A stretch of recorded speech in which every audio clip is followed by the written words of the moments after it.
You hear me okay? Yeah, I hear you great. Okay. Right, better than you can fucking hear me. Now you're coming through clear as a bell. Shaped like a bell, so that's appropriate. Yeah, I'm shaped in like a pear.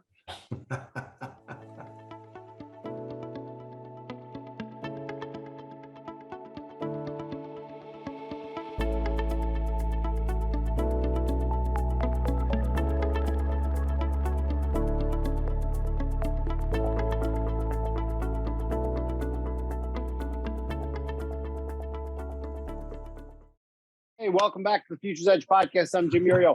As always, the brains behind Operation co-host, Bob Icino. We have, of course, it's our favorite guest, but it's everybody's favorite guest. Professor of Organic Chemistry at Cornell University, a first-class troublemaker, Dave Collum. And the reason I like Dave so much, and that we've hit it off so much over the last 5, 6, 7 years, is because he is a brilliant guy. But that's not the best part about him. The best part is he views everything as, why is this bullshit? And I'm going to prove it's bullshit. And that's the thing that's amazing to me. Thank you for coming, Dave. I expend considerable energy. In fact, I was just arguing with a colleague who claimed that CNN's Trump town hall was just a bunch of, Trump plants. And I go, since when does CNN support Trump? Right. But someone else said that to me too. When they were cheering him, I'm like, I think he's CNN? a populist. He's figured out what people want. I think people are going, holy shit, you're right. Me too. Let's go with Robert Kennedy Jr., who I know is a friend of yours, correct? I've been on a Zoom call with him. That's it. That's it. So tell me what you like about what he's said so far. I'll tell you what I like and don't like. First of all, I think he's honest. I think the idea of bringing honesty back to the presidency appeals to him. I think the answers he gives are largely ones that he believes.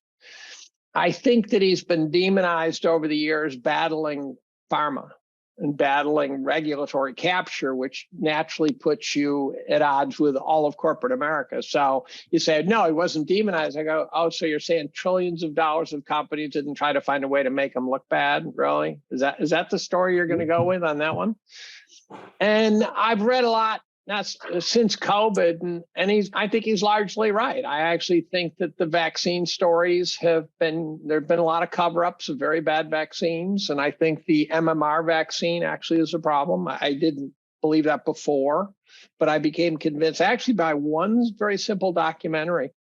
And so I think Kennedy largely has it correct. I think his anti-vax stance, which he says, I'm not anti-vax. He just doesn't like the unsafe ones. And I'm very much anti-COVID vax. I think they sent us down a nasty hole that's yet to be fully plumbed. I don't know what the fatality rate's going to be, but it's not. Let's expand on that though, because that's a huge topic. Where do you think we're starting to see bad effects? Well, there's tons of injuries. Right. And in the olden days, like in the 70s, there was a vaccine that went bad. And after 50 injuries, they said, we're done. We had 50 injuries within the first day. And we just shook them off because we said, wow, we've got this big pandemic, which has been, I think, overstated by potentially orders of magnitude in all facets of the COVID story. I think the COVID was essentially a nasty flu. And there's some weirder theories as to what it was too. I mean, I think it was man-made, but I think it was operationally kind of the first wave might have been worse than that. I don't know, but in any event, so Kennedy wants that. Where I think he's wrong, and actually I didn't bite on it because he made a good case that the entitlements don't have to be thrown down the drain. What you have to do is stop spending $8 trillion on COVID lockdowns and, $8 trillion on foreign wars. And next thing you know, you actually are not as broke as you thought, right? The problem with so he's kind of hands off the entitlements plank in his platform. And I had read Kotlikov's book called The Coming Generational Storm. I think it was the title. It was about 20 years ago. So I've had chats with Larry, many chats actually. And We have $200 trillion. Actually, it's probably around 240, 250 now, of unfunded liabilities. Unfunded liabilities are when you project revenues out rationally and you project what you've promised out rationally. And you say, what part is not covered, right? So they're the unfunded parts, right? And it's not that we owe it. It's that we owe it, and that's what's left over after you project a reasonable revenue stream for the government. And it's 240 trillion. Now, that's a lot of zeros, and there's not that many zeros on our population. So, well, there's a lot of zeros in it. I did the math once. It's about 2 million per taxpayer, and I didn't budget for it. I don't know about you guys, but no, wait a minute. Use guys. Hey, you nailed it. And so it's always been coming. And then along comes this week Druckenmiller's USC talk, and his head's on fire now. And Stan is not known for being hyperbolic, and he's known for being unbelievably savvy. You know, if Buffett's not the best, then Druckenmiller is, right? He did something like 34% a year for 30 years. You just can't beat that guy. And he's not a trader. He's not a Dalio, who I think is actually shallow in his analyses, but he's got some gift that makes him rich. And Druckenmiller says that the math is just overwhelming now. He says 10 years ago, I started talking about it and nobody listened. And he says now it's just not possible for us to survive the coming mess. He said, he's talking to a young audience. He says, you're not a young crowd, you're future seniors. He says, you're going to get zero. He said, you're not going to get Social Security. You're not going to get the health care you think you're supposed to get. Your retirement accounts are not going to work the way you think they're going to work. Everything is going to fail on you because we're taking it all right now. And so he says it makes sense to divide up the pie and give half to us and half to you or something like that. And he says the arithmetic is overwhelming now. And if you guys haven't listened to the Druckenmiller speech, you got to listen. I mean, his head's totally on fire. So do you think, Bobby, after this question, I want to get you in, but do you think that this, you said just creating 8 trillion, adding it, bringing the money supply up to 21 trillion measured by M2. Was this a whole thing just is this the Hail Mary to try to bail out, you're talking about state pensions, federal pensions, everything that's complete shit? That to me seemed like what it was. You mean the COVID story? No, yeah, well, the COVID story, but then the money thrown at it to devalue the dollar, money creation. Maybe they're trying to hyperinflate or get close to hyperinflation. The best analogy, I've been throwing the gauntlet down, saying, show me an example of a country that inflated its way out of debt. And many of the cases that people think are good examples are not.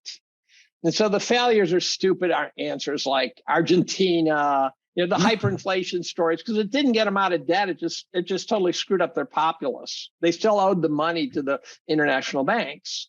And then because they didn't lend Argentina money in pesos, they lent it in dollars.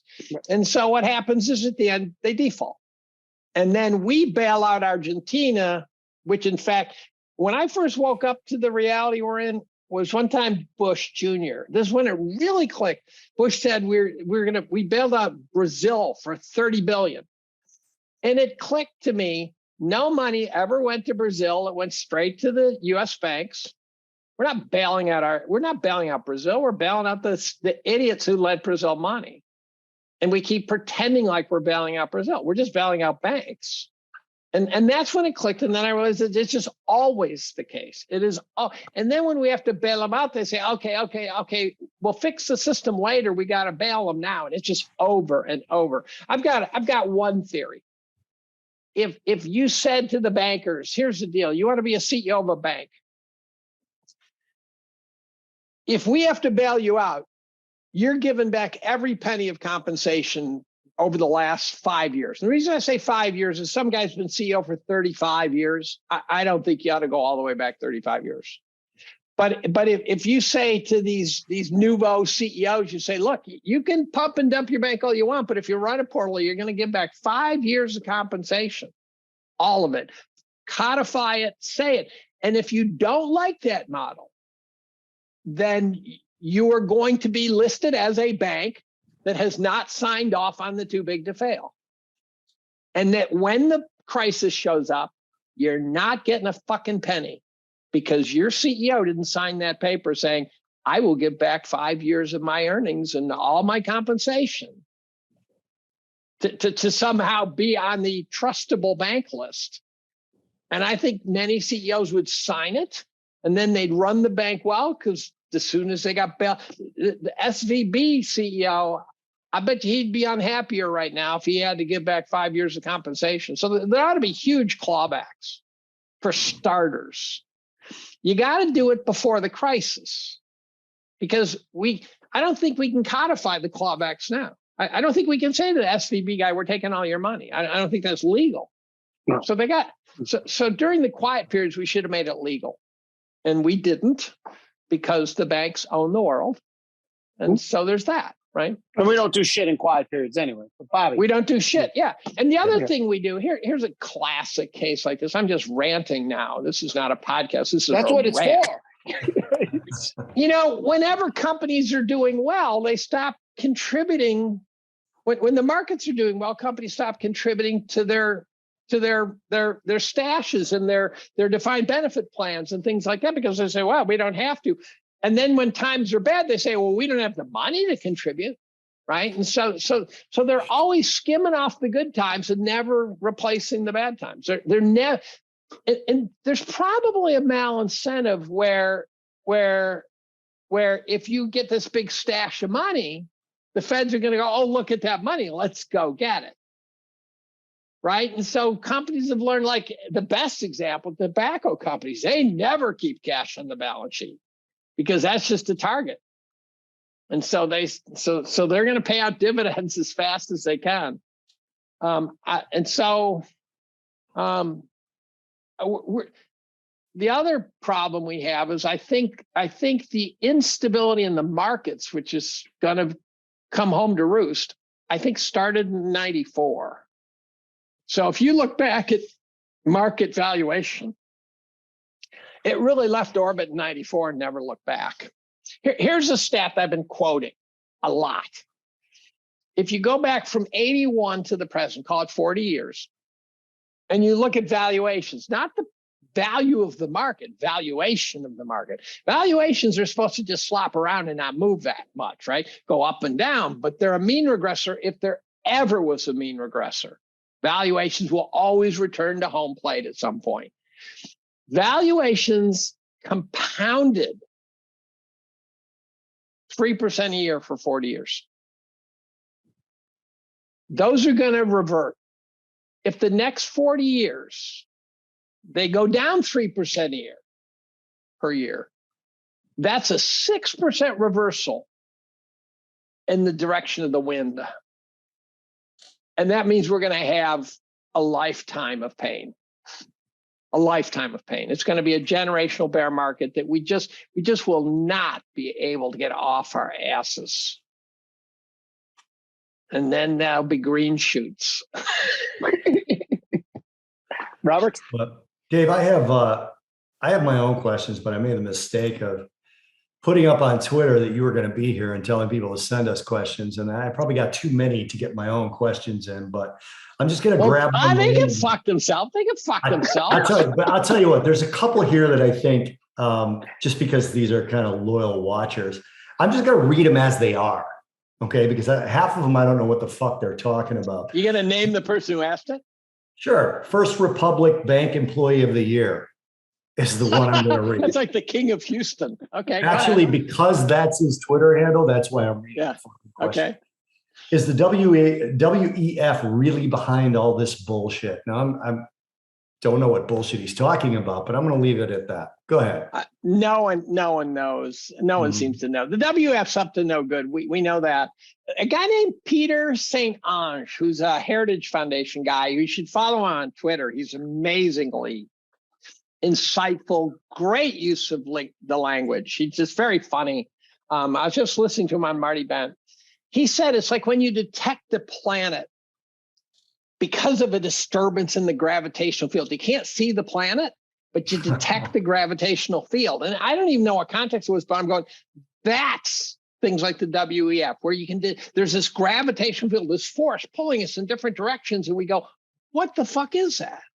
And they announce they're going to come and screw us, right? They're explicit, which tells me, therefore, that's the magician saying, look over here when we're doing this over here. They're, people running the world don't have Wikipedia pages, probably, as someone said, right?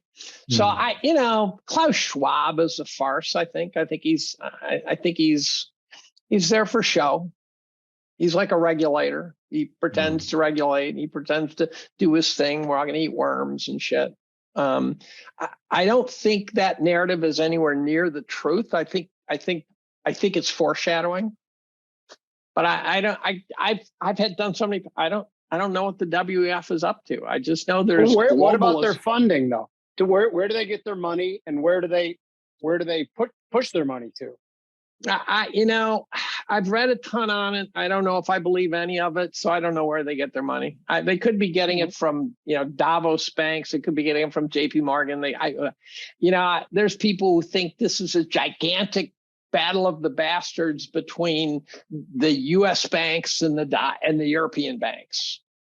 There's all sorts of crazy theories out there, and one time Steve Hankey said, I'll explain the whole thing to you. My wife will join us. She's a political wonk, and on a Zoom call. And then I couldn't pin him down. He was too busy that day. And I don't know if Steve knows. We all have our opinions. I've given up thinking I understand that shit at all.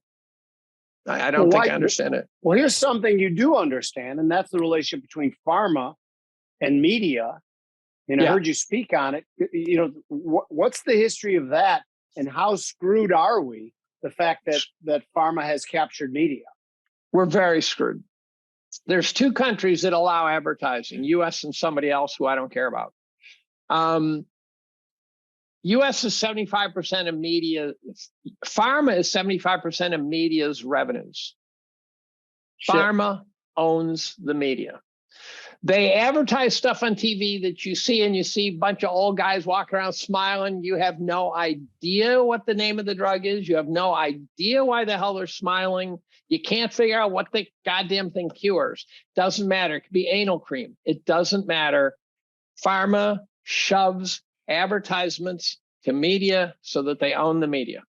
It's that simple. It's just bribe money. So they'll advertise anything. They don't care. They'll advertise Bud Light for all I care. And so then when they need them, they got them. And so I think that's the story. Pharma, I've decided, and let me provide some background. I've consulted or collaborated with a huge number of the big cap pharmas. So I consulted with Pfizer for 20 years. I was on Merck's long range steering committee, 5 scientists. I was one of them. What the fuck were they thinking? I don't know. But we sat there with the CEO and got debriefed at the end. And I've had all sorts of collaboration with Genentech and GD Searle and Monsanto, and there's probably a dozen. I didn't see the corruption at the level I was working at, but I'm fully convinced the corruption is there in unimaginable quantities. If you want to read a good book, first and foremost, you have to read the real Anthony Fauci. You just I don't care if you read 100 pages, because within 100 pages you go, holy shit, you'll be locking and loading. You can't get 100 pages in without wanting to wring the guy's neck.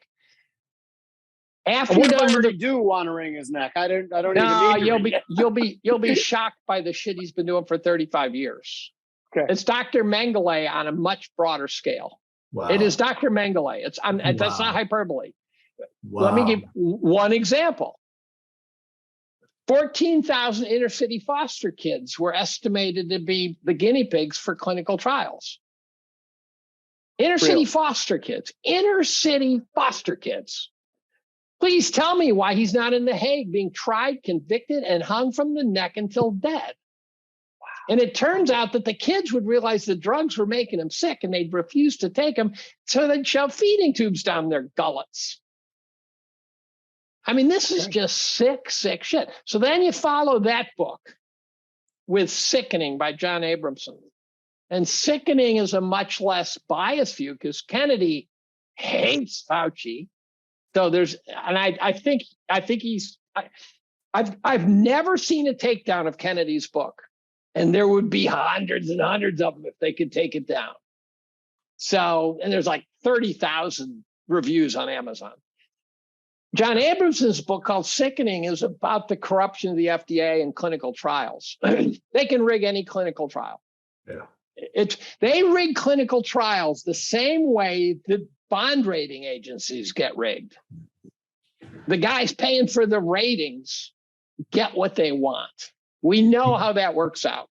We talked to Robert Malone about that on the podcast. Yeah, right. Amazing. There are guys attacking Malone from inside what seems like the inner circle of that group, and I can't figure out what's going on there. There are guys who are saying Malone's a bad guy, and they're just trying to stir up shit on the inside of this story. So I think they overplayed COVID. Who's they? I don't know who they is. We're back to WEF guys. Whoever they are, call them globalists. I think they overplayed COVID because it actually woke people up. So they've been dicking around with all sorts of stuff, but now try to find someone who's proud of the fact they got vaccinated. Try to find someone who would get another booster. Try to find someone who's in any way happy that they're vaccinating pregnant women and kids. And all of a sudden you go, holy shit. And once you go down a rabbit hole, you go, holy shit, there's more rabbit holes. And you find everything's a rabbit hole. You find everything. Name a time. Give me a keyword, and I'll tell you what's wrong with the story. The pipeline, the laptop, the election, the vaccine, COVID. It just goes down the list. Mass shootings, I'll take on. It's just unbelievable. Well, you said mass shootings. I kind of want to do that one, but I really want to do immigration with you, both legal and illegal. What is the big fucking deal about just doing some legal immigration reform? And I don't understand this fascination of the left of wanting to help illegal immigrants without wanting to change the law in a way that made it legal for some of them to come over. Well, it could be incompetence, but don't forget that the mass wave of immigrants coming across our southern border, first of all, it's conceivable that's not even real. I mean, I think it is. But while we're sitting in the north watching videos on YouTube, maybe the guys in the south are going, I'm not seeing shit. Where are all these guys, right? I don't know. But I think it's real. It was preceded by an equally uncontrolled immigration into Europe. Remember when the North Africans head into Europe and everyone's going, oh, yeah, welcome, welcome, welcome. I'm going, you know what these guys are going to bring to your town when they show up? It's not going to be friendly. The North Africans, some of them have had a terrible time assimilating into European culture. They ghettoize very quickly. This is not like Ellis Island where some Italian gets off the boat looking to get a job to live a better life. There's troublemakers in this group. Right, not that the Italians are trouble. Right? Yeah. We should have kept the Italians out. Right. Right.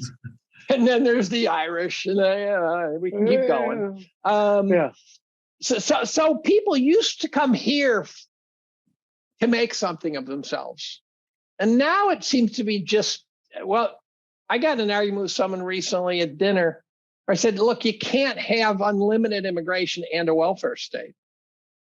You just can't do that. So you want to get rid of the welfare state, then you can, in theory, open the borders. But you can't have open borders and a welfare state because they're coming here for the welfare state then. And so then the question is why? There is a theory out there that the globalists want to go borderless. The next move is, from tribe to village to kingdom to state. And the next move is global. And you got to get rid of borders. And so it's conceivable it has something to do with that. And that may be trivializing a much more complex problem. But I I wrote a lot about the African migration into Europe and how it's like, what's her face? German Prime Minister Merkel. She just zipped it. She didn't say, "Oh, whoa, TO, let's control this." So, so why are the Democrats letting them flood in? The idea that they're voters, that makes no sense. Yeah, I never agreed with that. I don't think that makes any sense. I thought it was hysterical when DeSantis shipped to Martha's Vineyard. Oh, how do you not like that? The best move ever. Yeah, I love You my see, some of them got God. shipped to Kamala Harris's front door today. Oh, really? That was good reported stuff. on the news that a busload of them got dropped off in front of Vice President Kamala Harris's front door. That's and Mayorkas outstanding. commented on it. Mayorkas commented on it. He said, "It is such a shame when migrants are used as political pawns." I'm like, what are you talking about? It's all anyone does with them. I don't care which side you're on. That's all that anyone does with them. So the insane thing is, the sane world would be, look, you say, okay, we have a demographic problem, I'm told. There's something that, when I was in high school, my brother said to me, he's an econ major in college, he said, the economy has to keep growing or we have a problem. And I knew exponential functions well enough to go, can't grow forever. I mean, it can grow forever at a very low pace. I did a little math. The economy since the time of Christ has grown at like 0.02% or something. It's a small number. And it has grown. And the moral of the story is that you actually destroy and consume wealth as fast as you make it. And so you can't grow infinitely, right? You fill the universe with it, the known universe with whatever it is you're trying to achieve.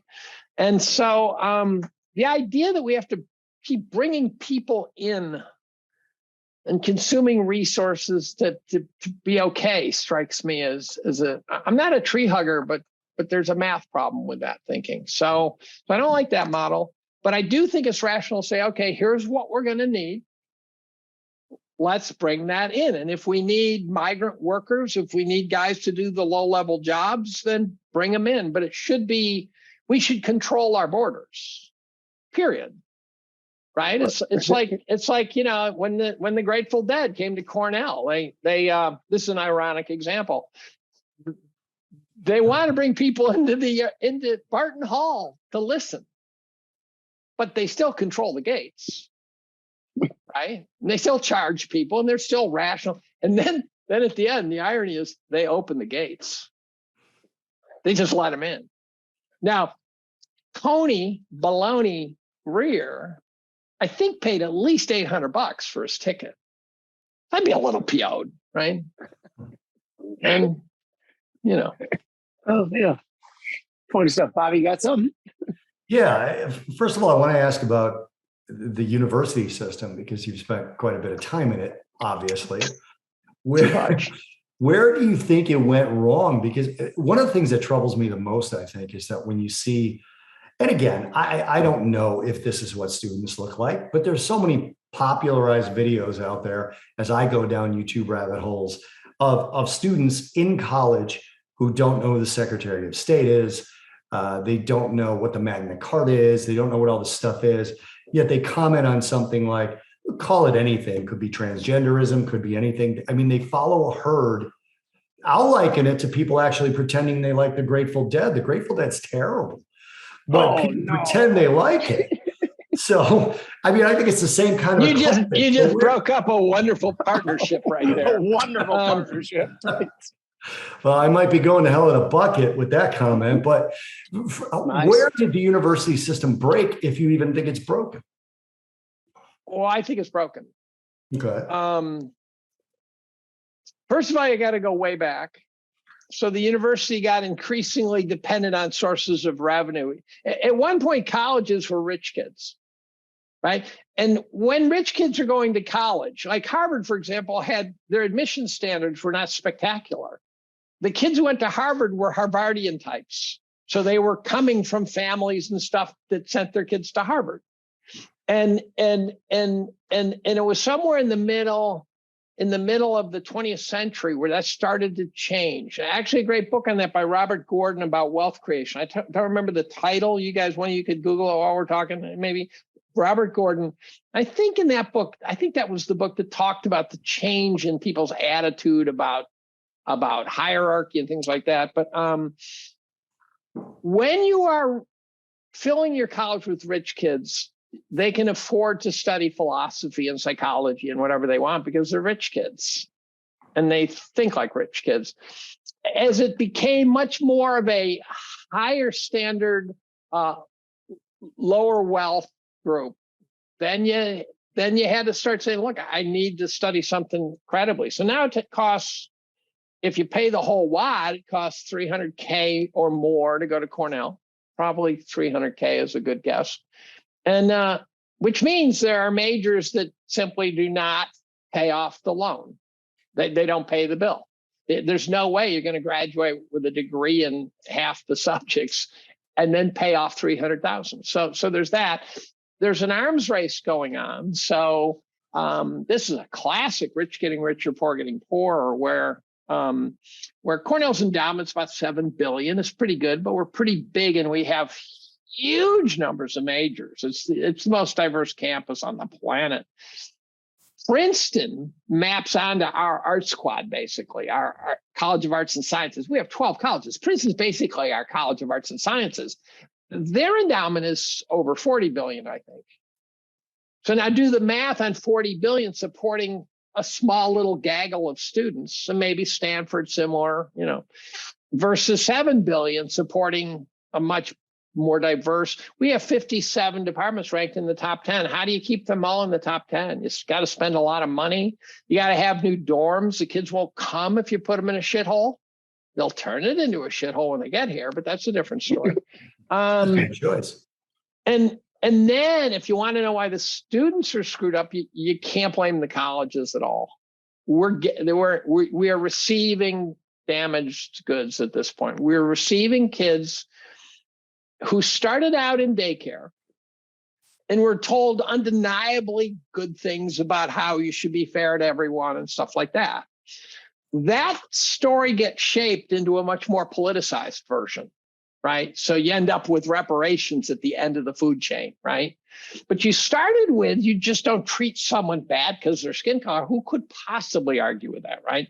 So the indoctrination starts totally rationally and then slowly but surely marches forward. By the time they get to college, they're ready for someone to pounce.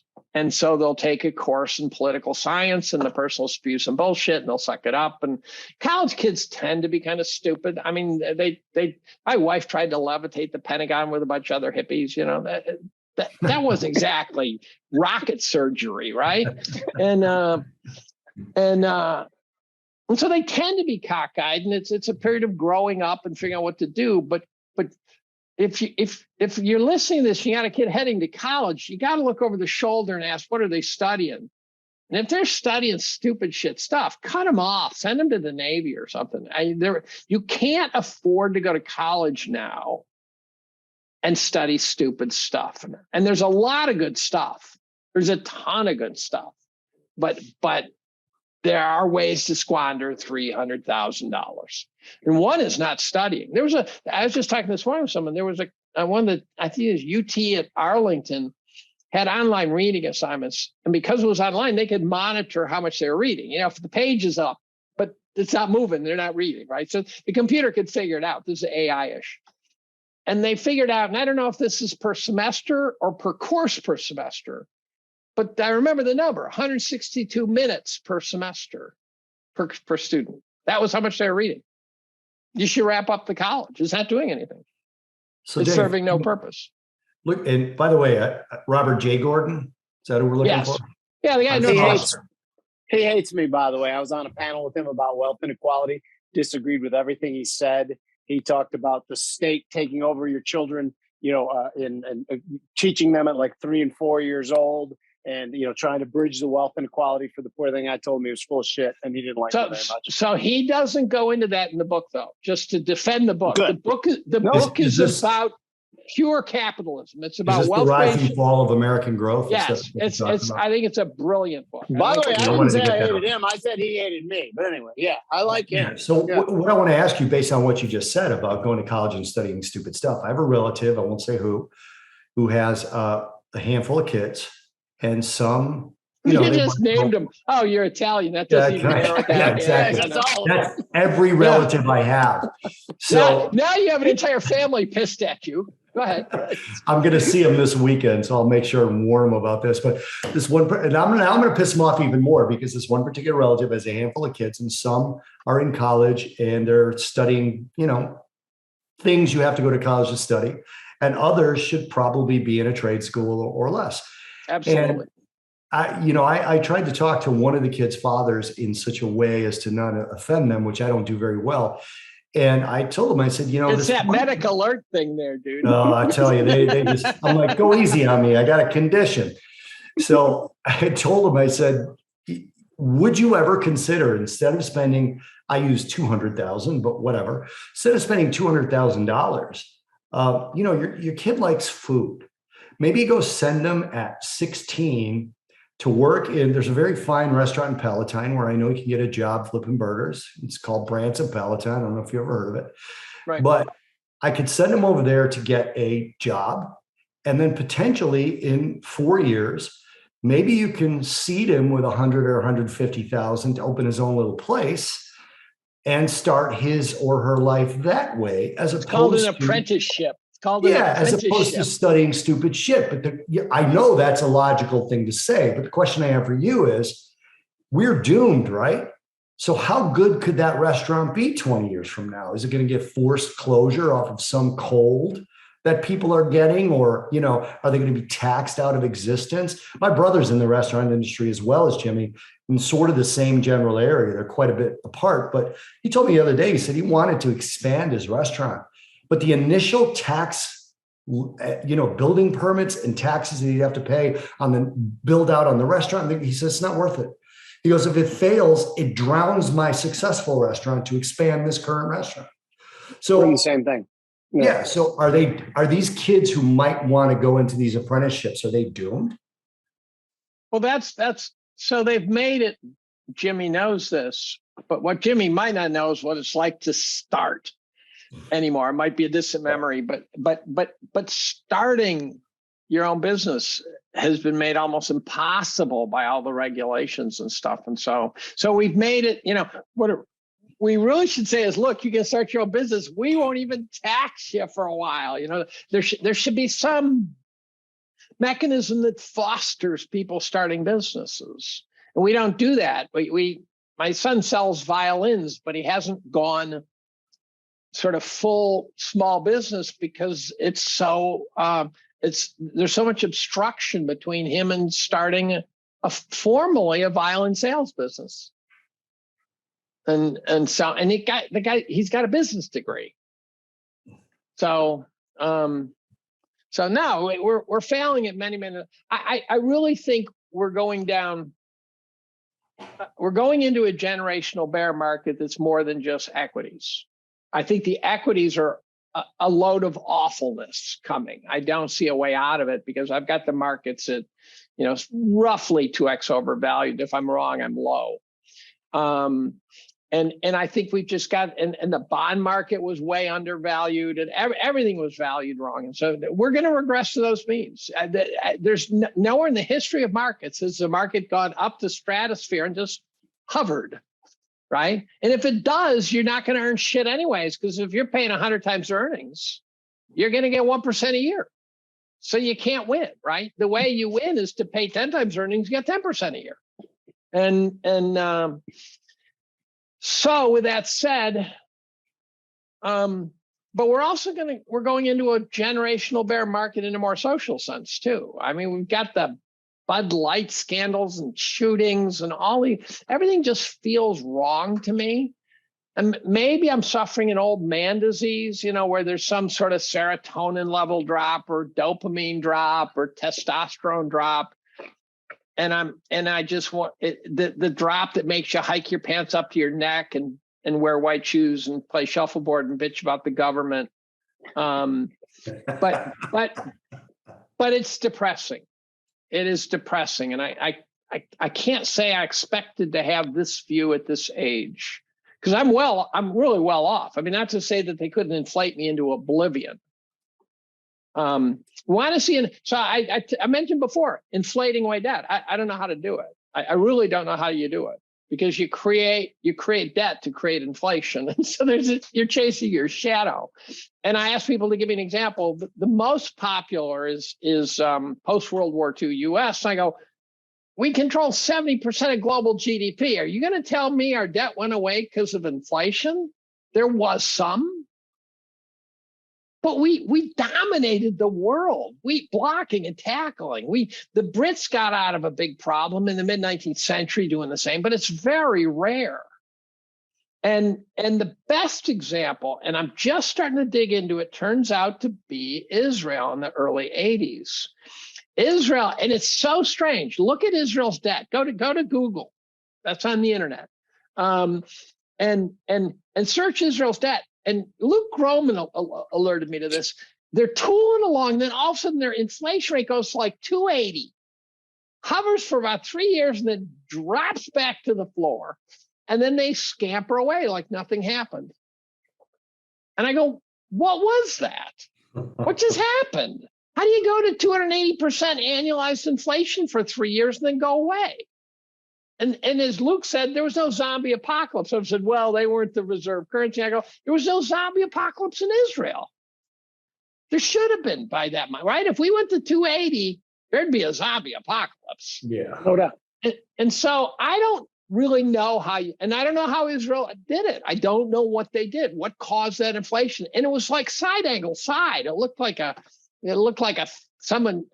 Fed policy move. You know, it was just unbelievable. So I'm just starting to read about it. And because I don't know how you get inflation to go from 5% to 280 and then back down again in about a 3-year period. I don't know how that happens. It could have been just a print-a-thon. It could have been they just said, boom, a lot of money.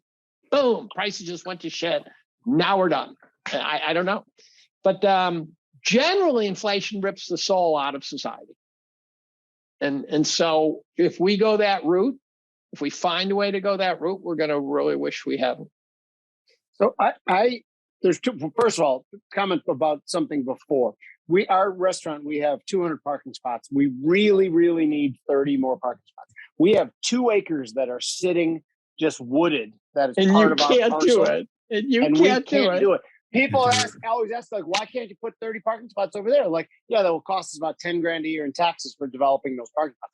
Illinois, the incentives are so unbelievably perverse for expansion that I cannot imagine that Illinois' economy is not going to collapse at some point in time. Chicago has had such a string of good mayors. By the way, you can't be as bad a mayor as she has if you are intending to be a good mayor. There is just no possible way. Everything she did was completely wrong. What's the deal with that? But I also think there's situations you get handed, like Jimmy Carter. I defend Jimmy Carter. He inherited 2 really awful situations: double-digit inflation and the hostage crisis. And it's possible, a Reagan type could have handled the hostage crisis. I don't know. But it was presidency destroying. So I don't blame Carter for the rap he gets. By the way, the most qualified president in history, in my opinion, was Herbert Hoover. And how'd that work out? Right? Yeah. Well, so if you read Hoover's biography, you will find out that this is a rainmaker. This guy could get shit done. This guy they put him in charge of something, he would do it. He'd be in charge of some national this and that, set up the Bureau of, National Bureau of Standards. What a brilliant move. The National Bureau of Standards. That way, everything you have is standardized, so we can now produce it in vast quantities without wondering if it's going to fit. Right? And then the other thing is Eisenhower putting out the highways. These are phenomenal government moves. When Eisenhower came back from Germany and said, that fucking Autobahn, that works really well. And so he built the highway system. Holy shit, you ought to give Eisenhower credit for that. And Eisenhower should get credit for really moving the needle on race relations. It wasn't Kennedy, it was Eisenhower. So you can be a great president. You can be handed tough situations, but I don't think Biden's the guy. Okay, what I wanted to get to was you had mentioned something about these shootings before. And I find that there's a mental health crisis, and I think it was hugely exacerbated over the last 3 years. I think kids, and I have a lot of experience with kids, I think kids feel powerless. And I think kids feel that they are just unseen. I hate to use woke words. Is there more to it than that? Well, I'm going to take your viewing audience down one of the big rabbit holes that is not being talked about. As far as I know, I'm the only one down there, and all I'm finding is rabbit shit, maybe. But I was put on to MK Ultra. I thought MK Ultra. I was hoping you were going to talk about MK Ultra. Yeah, I was put on MK Ultra. I believed it was real, but I believed there was more bullshit than reality to it. And Ted Kaczynski was in MK Ultra, and this is the program the CIA had to drug the living shit out of people, see if they could do mind control. The dream was to be able to brainwash a person such that you could get them to do anything you wanted, and they wouldn't even know they did it or why. That was the holy grail. Now, what I subsequently discovered is MK Ultra in the early 70s, which people who were adults during that period probably already knew this, but it was this huge scandal, and it was real, and it was above the fold, and the Church Commission went all through it. And then they said, A, we wrapped it up because B, it didn't work. Now, if you read Poisoner in Chief, you find out how bad it was. Dr. Mengele 2.0, right? And there it was again. They put a guy on acid for 6 straight months, 24/7. I don't know if you guys have ever done acid. I've read about it. And that would fry a brain. So here's this. So Kaczynski, I knew was MK Ultra, and I'm thinking, boy, you fried that boy's brains. And then what got me into it is I read this book called Chaos by this author who first I read that. That's a great book. Too. That's a great book. But he went to write just to summarize, he went to write a puff piece on the Manson murders on an anniversary. And he started running into walls he didn't understand. And 20 years later, he wrote a book. And basically, as you guys know, Manson was somehow CIA tied. And the key players, Jolly West, who was the CIA guy running drug shit out of Haight-Ashbury and doing all sorts of bizarre experiments. And he was ties back to the Boston MK Ultra group. And then what turns out to be true is Jolly West finds his nose in a whole bunch of things, including, and this is where the author says, I did not want to go here. This is not one I wanted to find. He says, Jack Ruby. Yeah. He was involved in supposedly Jack Ruby, when he was first arrested, didn't know he had shot Oswald. I'm going, that seems a little weird to me. And then Jolly West inserted himself into Timothy McVeigh somehow and was involved in that trial. And they got him, they took him out at the kneecaps fast, right? They don't want him sticking around long. So that trial went briskly. And then the question becomes, is it possible MK Ultra wasn't a failure and they never wrapped it? Now, if you accept that premise as possible, then the question becomes, okay, well, first, therefore, they're running it.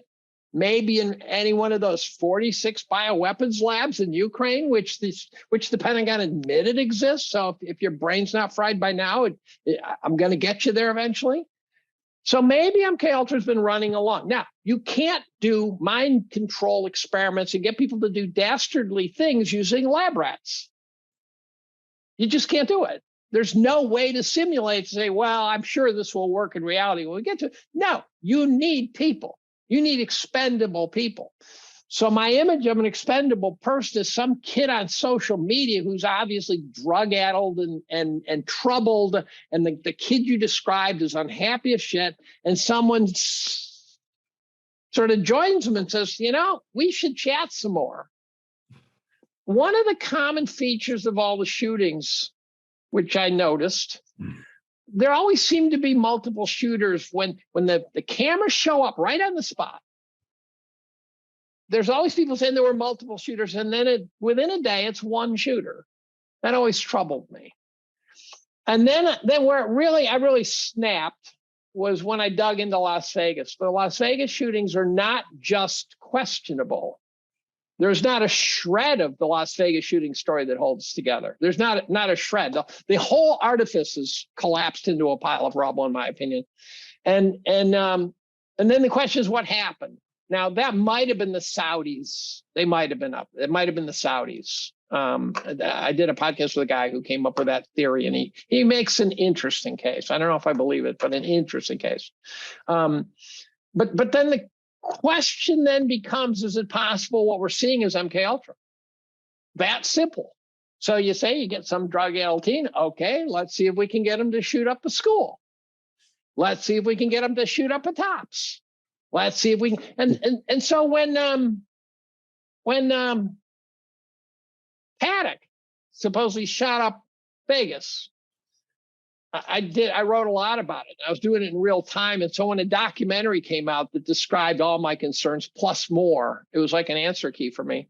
And it was really interesting. It's called Route 91, I think. Route 91, I think is the name of the documentary. And if you watch it, you go, holy fuck, there's all this footage. You guys say there's a shooter running down this, there's a shooter, there's shooters everywhere. And I knew that. And there was this one moment that really fried me. And that is a CBS News article, I think, that said, Paddock's hard drive was missing. When I wrote about it, I said, don't you hate it when you lose your hard drive? And it turns out that, is that my fucking phone? The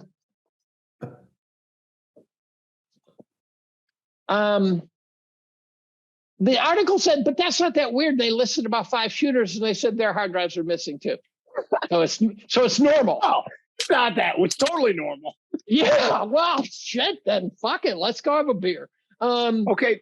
Can I interject one thing real quick for people watching? Think we're talking about MK Ultra and CIA mind control, and you think this is crazy shit. Just keep in mind it's low probability. My theory is low probability. Low probability. I'm just saying there was a lot of smart people hired by the government who didn't think it was crazy shit. Okay, and the CIA admitted that this program existed. Oh, it and absolutely then said they had sunsetted it. It absolutely existed. So if you think we're out of our mind, crazy, coming up with wild shit, there is wild shit. Question is how right. Poisoner in Chief helps. And again, another Dr. Mengele shows up. When World War II ended, we not only brought the rocket scientists back, which makes sense, right? These guys know how to make rockets. We also brought back the doctors. We brought back all those sick motherfuckers who should have been executed. We couldn't get Mengele out. There were guys we couldn't get out because no, this guy has to die. We put him on payroll. We put him at Camp Dietrich, which became Fort Dietrich. We picked their brains, and they told us everything they did and how it worked and shit like that. And so we were doing sick shit until the early 70s, minimally. And then what happened there? It just kind of went away, but did it really go away? Right? The CIA has ways of burying things. Especially because they run a kind of a sleeper cell model. So the CIA doesn't know what the CIA is doing, right? You're not going to talk to each other. And so it's a low probability model that I think fits. Now, let's take something like Uvalde. There's a good example, Uvalde. I don't have a smoking gun, excuse the term, but there were 270-something cops. Now, please explain to me how you can have kids being shot for 77 minutes. If you pick 10 guys out of the phone book, 5 of those guys would have run in the building. And somehow they shot kids for 77 fucking minutes with 271 cops on site. Where did the 271 come from? Uvalde's 15,000, some town 50 miles away is something like 20,000, 30,000. I mean, and then there's this woman who ran in and she got interviewed and she made no sense. I'm going, there's something. Why isn't she famous? Why isn't she the super mom? Where's the guard who shot him, the off-duty guard? Why is he not super famous? You don't know his name, do you? Nope. Mm-mm. I don't know his name. What the hell is that all about? I just don't know. And so we're seeing these shootings over and over and over. You got the missing manifesto from the transgender shooter. And they say, well, it's too dangerous to release. I go, yeah, because he probably said, this guy taught me how to do it.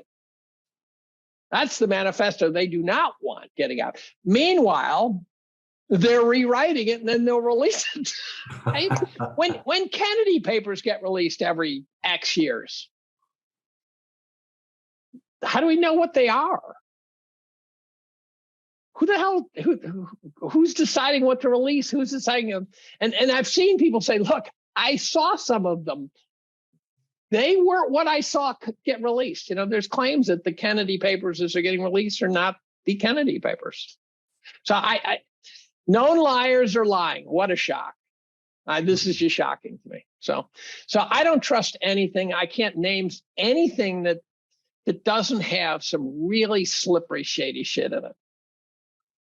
Dave, let me ask you from a perspective of the, have you been following the James Comer stuff at all with the Biden? To the extent family? You can. And and the ties with Ukraine. And is Ukraine just the next in our series of endless wars, or is there something more going on that you think? Obviously, these are opinions, but also I wanted to throw in the Chaos is one of the most recent books that I could not put down. I started drinking Red Bull again because of Chaos. Let's get that guy on our show, by the way. I'll contact his publicist or something. Yeah, I have his email. Oh, that book was fantastic. Yeah. I mean, I couldn't put it down. I'd be pounding Red Bulls trying to stay awake to keep reading it. But anyway, the James Comer stuff, the Biden crime family, you know, the Ukraine war. Have you found any tie into that, or have you been too busy with other stuff? Well, yeah, of course. I mean, the Biden crime family is, I believe it's pretty undeniable, right? So it turns out Zelensky was his patron oligarch was this Ukrainian guy who happened to be a CEO of Burisma. Where have I heard that company before? Right? and so it's clear that Hunter's selling NFTs and paintings for ungodly sums of money. And the White House refuses to say who's paying the money for it. So for all we know, some Ukrainian oligarchs buying these paintings off him. And now Hunter was up to no good every step of the way. The laptop was real. The media tried to shut that down. No one doubts. If you doubt the laptop, you're a fucking idiot. That's all I can say at this point. And so the gist is that there's no question that the Bidens are up to their ass in what I think are treasonous level dealings with foreign countries. And so they say now it's up to 10 million. Suppose there's like 238 transactions into the Biden family that are suspect, that I think it's Treasury or FBI are supposed to keep track of. And they've only dealt with something like 4 of them and found 10 million. And so there's all these shell companies and everything. And of course that's true. I mean, we know that's true. It's the evidence of that's been around for years. And here we are fighting a war in Ukraine, you know, and then you got the collapse of FTX. Right? The whole FTX was a Ukrainian money laundering scheme. FTX was taking the money flow was U.S. taxpayer dollars go to Ukraine. Ukraine gives the money to FTX. They laundered back to political PACs of the DNC. That was the money laundering scheme. I don't know the numbers, but that was the scheme. And FTX was also doing things like funding failed attempts to prove ivermectin's good. They're funding all sorts of weird shit. So FTX had nothing to do with just crypto. The whole thing was just deep state bullshit again. And so it is. So Ukraine is said to be the most corrupt country in the world, and the Bidens have ties all over Ukraine. And then, of course, there's China, right? China's the big whale, and they've been dealing with China for the last who knows how many years.